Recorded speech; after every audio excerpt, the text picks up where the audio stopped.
लोग पॉलिटी के बारे में पढ़ रहे हैं। पॉलिटी के बारे में हमने पिछली वीडियो काफी वीडियो बना रखी है पॉलिटी की, आप लोग देख सकते हैं। हम आपको डिस्क्रिप्शन में लिंक दे दें, वहां से आप देख लीजिएगा, वहां से आप देख लीजिएगा। देखिए भाग कितने होते हैं अपने इसमें, तो 22 भाग है। अनुच्छेद अनुच्छेद 395 है। अनुच्छेद कितने हैं? अनुच्छेद 395 है। और अनुसूची, इसमें अनुसूची भी है।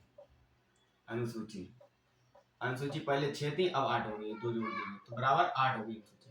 इन सभी की हमने वीडियो एक बना रखी है कि अनुसूचियों में किस अनुसूची में किस बात की चर्चा की गई, हमने इसकी वीडियो बना रखी है। ये भी आपको डिस्क्रिप्शन में देख लीजिएगा, वहां से मिल जाएगी। अनुच्छेद 395 होते हैं, अगर का खा करके जोड़ेंगे तो 470 होते हैं, जाकर 470 होते हैं। और भाग अपने 22 थे। अब अगर इसको भी का खा करके जोड़ेंगे तो 25 थे। ये सभी हमने बना रखी है, आपको सब मिल जाएंगे। भाई भाग वाले तो हम आपको पढ़ा ही रहे हैं, इसे हमने बना रखी, भाग वन की बना रखी है। एक भाग वन की बना रखी, तो भाग वन में हमारी कितने अनुच्छेद है? 1 से लेकर 4 तक अनुच्छेद है।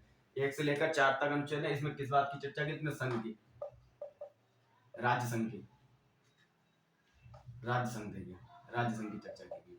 राज्य संघ मतलब राज्य संघ की चर्चा की गई है कि जो भारत है, भारत राज्यों का संघ है, यूनियन है, जो कभी टूट नहीं सकता है। एक में इसमें चर्चा की गई। नंबर 2 में की गई है कि किसी भी राज्य को, किसी भी विदेशी राज्य को अपने में यहाँ जोड़ना। जैसे सिक्किम 2014 में सिक्किम को जोड़ा गया था, सिक्किम जोड़ा गया था, नहीं 2014 में तोड़ा गया था। आंध्र प्रदेश से तेलंगाना तोड़ा गया था और सिक्किम जोड़ा गया था। सिक्किम पहले जोड़ा गया था 1900 में। और नंबर 3 में आते हैं।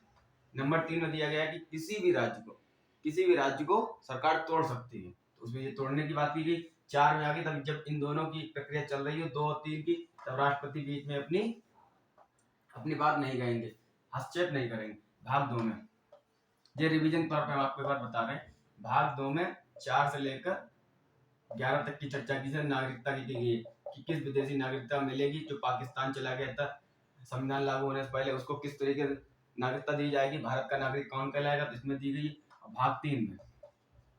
भाग 3 हमारे मूल अधिकार दिए गए हैं 12 से 35 तक। इसी में अनुच्छेद 32 को डॉक्टर भीमराव अम्बेडकर ने संविधान की आत्मा कहा है, संविधान की आत्मा का। इसमें मूल अधिकार के बारे में चर्चा की गई है।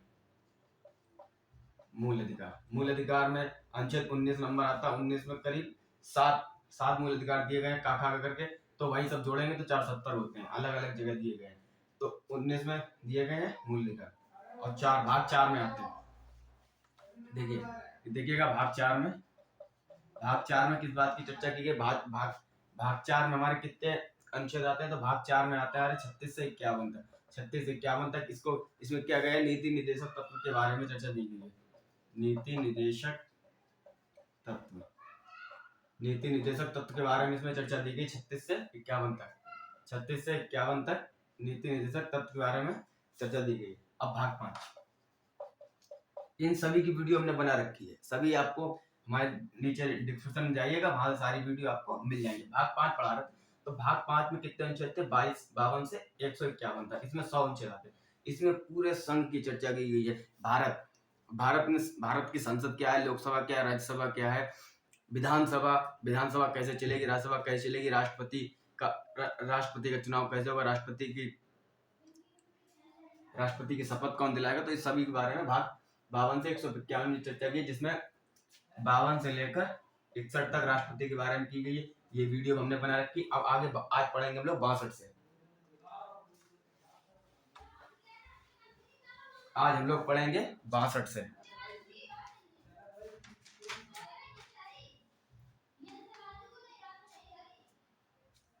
ठीक है, तो 62 में क्या दिया गया है?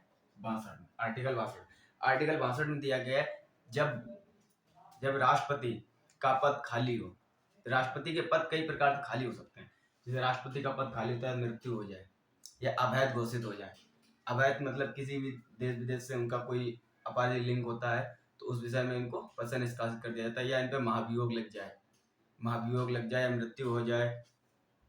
तो इस विषय पर जब इनका पद खाली होता है, तो उपराष्ट्रपति इनका पद संभाल सकता है। तो इस बारे में दी गई है, उपराष्ट्रपति पद संभाल सकता है। इस विषय में इनकी चर्चा दी गई है, उपराष्ट्रपति पद संभाल सकता है। इसमें दिया गया कि उपराष्ट्रपति पद संभाल सकता है। अब 63 से उपराष्ट्रपति के बारे में बताया गया। 63 में उपराष्ट्रपति के बारे में बताया गया। इनकी एक छोटी सी वो होती है हिंट, दूसरा निका चूस।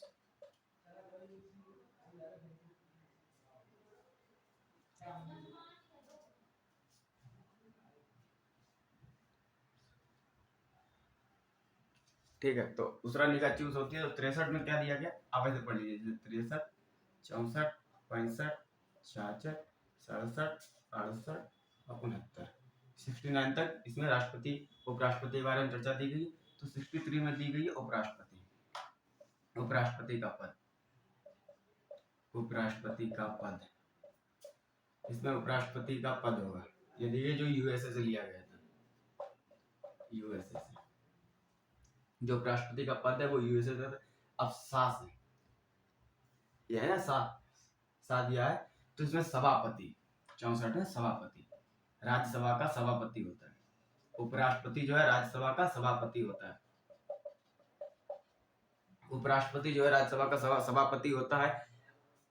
उपराष्ट्रपति राज्यसभा का सभापति होगा। और सभापति एक लोकसभा होती है, एक राज्यसभा होती है। देखिए, लोकसभा का जो अध्यक्ष होता है, सभापति होता है, वो लोकसभा के मेंबर में ही से, लोकसभा में 545 सीटें हैं, 545 है। तो उसका जो अध्यक्ष होता है वो लोकसभा के किसी भी मेंबर में से एक होता है, जो संसद चुनती है। जो मंत्रिपरिषद होता है, मंत्रिमंडल, तो उसका जो प्रमुख होता है प्रधानमंत्री, वो उनको चुन लेते हैं किसी एक को लोकसभा का, तो उसका अध्यक्ष बनाया जाता है। तो जो लोकसभा का अध्यक्ष होगा तो उन्हीं के मेंबर्स होता है। राज्यसभा का सभापति, उपराष्ट्रपति किसी भी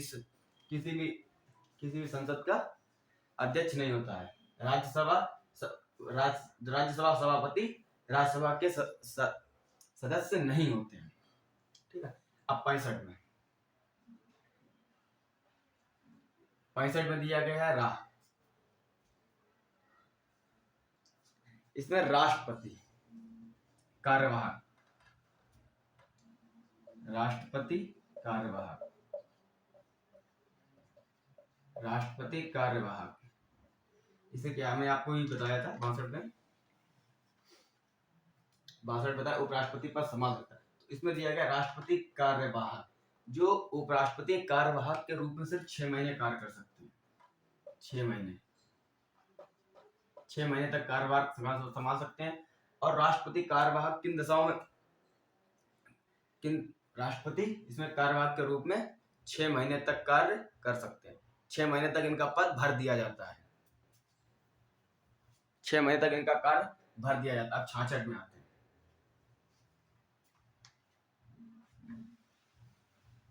66 में देखिए, 66 में क्या दिया, नी से निर्वाचन।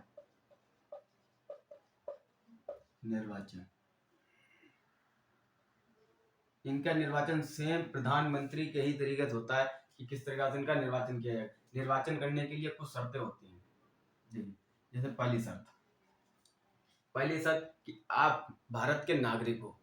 पहली शर्त आप भारत के नागरिक होने चाहिए। भारत का हर नागरिक उपराष्ट्रपति बनने के योग्य होता है। हर नागरिक नहीं, जो 35 वर्ष की आयु पूर्ण कर चुका हो।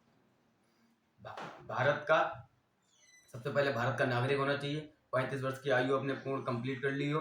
35 वर्ष अगर आपकी उम्र है तो उपराष्ट्रपति बन सकते हैं। 15,000 रुपये जमानत राशि जमा करनी पड़ेगी आपको। 15,000 रुपये जमानत राशि जमा करनी पड़ेगी। पागल ना हो, दिवालिया ना हो। दिवालिया क्या होता है, पागल तो आप लोग समझते ही हैं, मेंटली से दिक्कत होती। दिवालिया मतलब जिसने अपनी हैसियत से ज्यादा कर्जा ले रखा। जैसे हमारी हैसियत है कि हम 1 लाख रुपए तक, हमारी क्षमता है कि हम 1 लाख रुपए तक कुछ भी होगा संभाल सकते हैं। अगर हमने कर्जा ले रखा है 50 करोड़ का, तो हमारी हैसियत है। अगर दिवालिया को अगर राष्ट्रपति बना दिया जाएगा, उपराष्ट्रपति या राष्ट्रपति बना दिया जाएगा दिवालिया, वो सबसे पहले देश को लूटेगा और अपना कर्जा भर देगा। इसलिए दिवालिया लोग इसमें उपराष्ट्रपति नहीं बन सकते। ठीक है। निर्वाचन के बारे में दिया 67 पे आता हूँ। 67 में इनका दिया गया कार्यकाल। आप लोग मानते हैं इनका कार्यकाल 5 वर्ष होता है। इनका कार्यकाल पूरे 5 वर्ष होता है। इनका कार्यकाल 5 वर्ष का होता है। कार्यकाल अगर इनका बीच में अगर किसी भी परिस्थिति में डेड हो जाए या इन पर अभियोग लग जाए या अवैध घोषित कर दिया जाए या उस समय ये नहीं है कहीं है, तो इनके कार्यकाल जगह अगर किसी और की नियुक्ति की जाएगी तो वो पूरे 5 वर्ष के लिए की जाएगी। जैसे हम लोग क्या होता है, जैसे किसी सांसद होते हैं, जैसे सांसद 10 लाख पर एक सांसद होता है, 10 लाख जनता का एक सांसद, 10 लाख की आवाज समझ लो सांसद होता है, जो संसद में जाकर अपनी 10 लाख जनता की आवाज संसद कहता है जाके। जैसे अभी हमारे मुलायम सिंह यादव खत्म हो गए थे, मैनपुरी सांसद थे, वो मैनपुरी सांसद थे, उन्होंने करीब 2019 में जीत गए थे, अभी 2022 में उनकी मृत्यु हो गई। 2022 में हो गई तो उन्होंने 2.5 साल अपने कार्यकाल पूरे कर लिए। अब 2.5 साल के बाद अगर वहां पर वो वाला पद रिक्त हो जाता है तो अगर फिर उसको होता है उपचुनाव करके फिर दूसरा कैंडिडेट जो भी जीता है उसको उसका सांसद नियुक्त कर दिया। वो कितने दिनों तक रहता है, जितनी संसद की कार्यकाल का समय बाकी हो। अभी जैसे 1.5 साल बाकी है, लगभग 1 साल बाकी है, 2024 चुनाव हुआ तो 1 साल बाकी है, तो वो सांसद जो भी है 1-1.5 साल तक ही है, फिर उन्हें दोबारा चुनाव लड़ना पड़ेगा। लेकिन राष्ट्रपति उपराष्ट्रपति के चुनाव में उपचुनाव नहीं होता है। इनका अगर पद खाली है तो संविधान लिखा है यथाशीघ्र उनका पद भर देना चाहिए। और राष्ट्रपति का अगर पद खाली तो 6 माह के अंदर उनका पद, 6 महीना ज्यादा पद उनका खाली नहीं रहता। कार्यवाहक के रूप में उपराष्ट्रपति कार्य करेंगे और उसके बाद 6 महीने के बाद राष्ट्रपति का चुनाव होगा, जो जीतेगा राष्ट्रपति बना दिया जाएगा। ठीक है, 68 में आते हैं।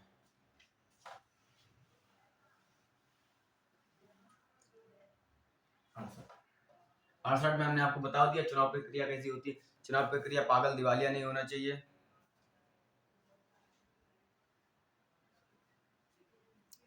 निर्वाचन का हमने बता दिया, चुनाव का पागल दिवालिया नहीं होनी चाहिए। चुनाव का जो भी वक्त, मतलब इनकी सेम वही चीज हमने आपको भी बताई है इनका चुनाव का जो समय है, चुनाव का समय बिल्कुल वही जो भी मैंने आपको बताया। चुनाव का जो समय है 6 महीने में यथाशीघ्र इनका चुनाव कर देना चाहिए। यथाशीघ्र इनकी सीट अगर खाली है उपराष्ट्रपति की तो खाली कर देना। उपराष्ट्रपति राज्यसभा का ही सभापति होता है, उसी के वो वेतन लेता है। उपराष्ट्रपति को कोई वेतन नहीं दिया जाता। उपराष्ट्रपति राज्यसभा का सभापति है, इसलिए उसे वेतन दिया जाता है। तो इसमें आता है चुनाव का समय। चुनाव का समय यथाशीघ्र भर देना चाहिए। चुनाव का समय। अब आते हैं 69 पे मतलब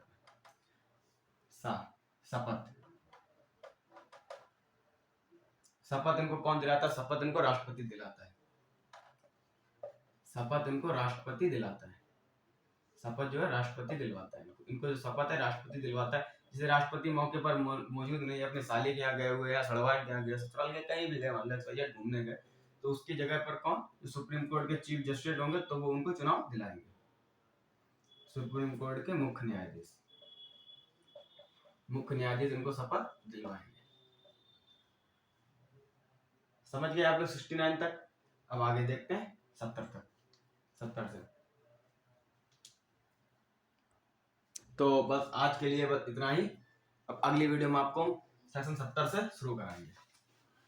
69 तक हो गया है, अगली वीडियो में आपको बता देंगे 70 तक। 70 से आगे शुरू करेंगे, 70 से आगे देखेंगे। ठीक है, आज के लिए इतना है। जय हिंद।